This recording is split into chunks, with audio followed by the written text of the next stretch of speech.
Ahmed of the cover. Point. That means 1, 2, 3, 4, 5.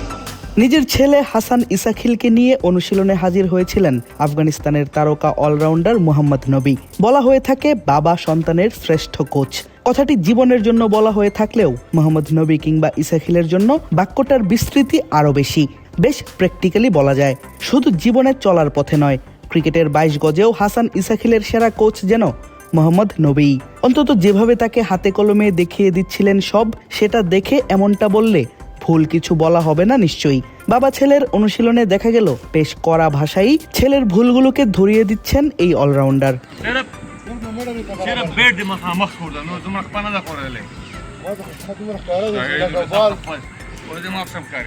তাই হাঁটতে হাঁটতেই মোহাম্মদ নবীকে জিজ্ঞেস করা তিনি কড়া শিক্ষক নাকি কড়া বাবা, উত্তরটা দিলেন নিজেই।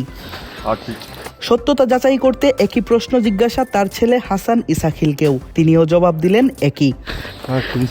বাবা হিসেবে বেশ হাসি খুশি হলেও কোচ বা শিক্ষক হিসেবে মোহাম্মদ নবী বেশ কড়া। তারই ঝলক অবশ্য দেখা গেল 10ই জানুয়ারি নোয়াখালী এক্সপ্রেসের ঐচ্ছিক অনুশীলনের দিন।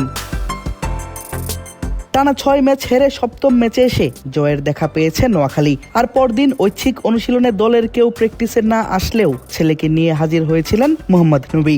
হাতে ব্যাট আর তাদের প্রিপারেশন দেখেই বোঝা গিয়েছিল ছেলেকে নিয়ে নবী এসেছেন ব্যাটিং অনুশীলনটা করাতে। আর ছেলেকে শেখাতে নিজেই হাতে তুলে নিলেন ডগ স্টিক, ছুড়েন একের পর এক বল। কোনো ব্যাটারের দুর্বলতা বুঝতে হলে তাকে সামনে থেকে দেখাই সর্বোৎকৃষ্ট উপায়, আর সেটাই যেন অবলম্বন করলেন 41 বছর বয়সী অভিজ্ঞ এই ক্রিকেটার। বিভিন্ন ফরম্যাট মিলিয়ে প্রায় 1000-এর উপর ম্যাচ খেলা নবী নিজে শ্যাডো করে ধরিয়ে দিলেন তার ছেলের ভুলগুলো। শুধু ব্যাটিং করা অবস্থায় নয়, অনুশীলন শেষেও লম্বা সময় ধরে চলে দুজনের আলোচনা। ডিফেন্স আর শট খেলার টেকনিকগুলো নিয়ে চলে বাবার স্পেশাল ক্লাস। একটা সময় দেখা গেল নবী নিজেই হাতে তুলে নেন ব্যাটটা।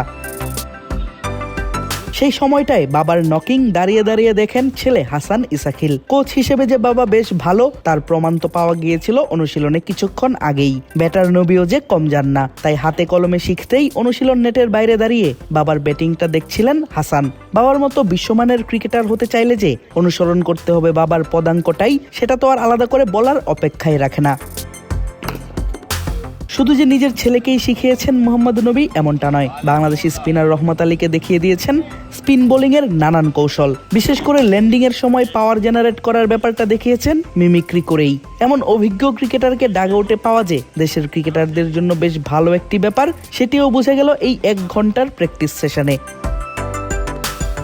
আর লম্বা সময় অনুশীলন শেষে দুজনই ফিরলেন ড্রেসিং রুমে। এখনো অব্দি নোয়াখালীর হয়ে একই ম্যাচে খেলা হয়নি বাবা ছেলের, তবে সেই অপেক্ষার পালা শেষ হবে খুব শীঘ্রই, এমনটা ভাবতেই পারেন দেশের ক্রিকেট ভক্তরা। সিলেট আন্তর্জাতিক ক্রিকেট স্টেডিয়াম থেকে আদিব আশরাফ, ক্রিক ফ্রেন্জি।